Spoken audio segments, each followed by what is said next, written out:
Welcome back into the Sports Source. This segment brought to you by Southeast Termite and Pest Control. Winter is here. That means the bugs are trying to get into your home right now. They're cold. Nobody likes it outside when it's cold. They like your nice, warm house. You don't want bugs in your house. Get rid of them. Call Southeast Termite and Pest Control. SoutheastTermite.com. Locally owned company, family owned company, and a company that I myself use. These are good people. Southeast Termite and Pest Control. All right, up next, some numbers every UT fan should know before they start arguing about Butch Jones. Some good, some bad. Stick around, you'll see. But first, Mark Pankratz, former Tennessee assistant. Tennessee travels over to North Carolina at 5 o'clock today. I wanted to ask you for kind of a quick scouting report on North Carolina and then some steps you think Tennessee has to run through to win this game this afternoon. Take it away. As a former assistant over there under Bruce Pearl and Conzo Martin, what are your views? What would you be telling a team bullet point version? With the young guys, you go switch. You're playing some mid-majors, so you kind of get them extra motivated. You go on the road to a North Carolina environment, these young guys are going to be really jacked up. North Carolina's 9-1. They're an impressive ball club. Their big thing is rebounding. That is their one thing that you can't hammer home enough with these guys. They are the #1 rebounding team in the country, and we've all talked all year long about how Tennessee's undersized, that it's going to be a struggle. They're number 7 in offensive rebounding.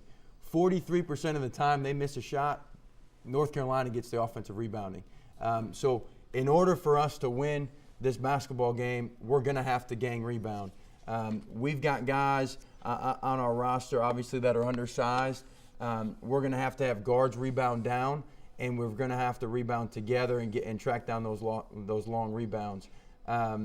Then after that, once we get the rebound and secure on either end, we're going to have great offensive spacing. The great thing about North Carolina is their size. They got 6'9", 6'10", above 250 pounds. What we have to do, because our guys are smaller, we're going to have to space them out and get them to guard our motion. It's a great matchup for us in one way, the fact that they have not played much zone all year. And if North Carolina is going to have their pride on the front of them, on the front of their jerseys, and not play zone, we're going to be able to spread them out. And if we're knocking down shots, we've got a chance to score enough to compete. And then the last thing is changing defenses and our rotations. Defensive side of the basketball, Davidson, who just hung with North Carolina last week, they doubled down on the post. Right. North Carolina was not prepared for it.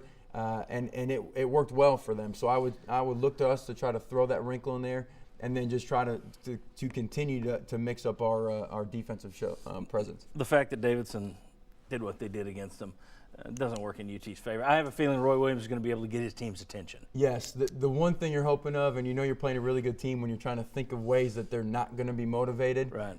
But yeah, they didn't play well versus Davidson, and you were hoping that they'd play really well. Then they take this one off because they play Kentucky later in the week, and but yes, they got their attention. All right, so for you, the thing is going to be rebounding because North Carolina is so dang good at it. And then if there are 3 keys for Tennessee, don't know if we can get a shot at this tight shot, maybe not. Gang rebound, offensive spacing and movement, and then finally changing defense and rotations. Huge for Tennessee today. Watch for that in today's game at 5 o'clock. Mark, thank you. You'll be back in the show a little bit later. I want to know, we'll talk about this at the end of the show, Tennessee's got 4 games in 8 days. You can't say 2-2. Are they closer to 3-1 or closer to 1-3 in that stretch? We'll debate that coming up next. Numbers on Butch Jones and the UT program, and then we'll talk about, for those folks who are working hard against Butch Jones right now, knowing he's not going to be fired this offseason, what's the point? What's the end game? We'll discuss. Come on back.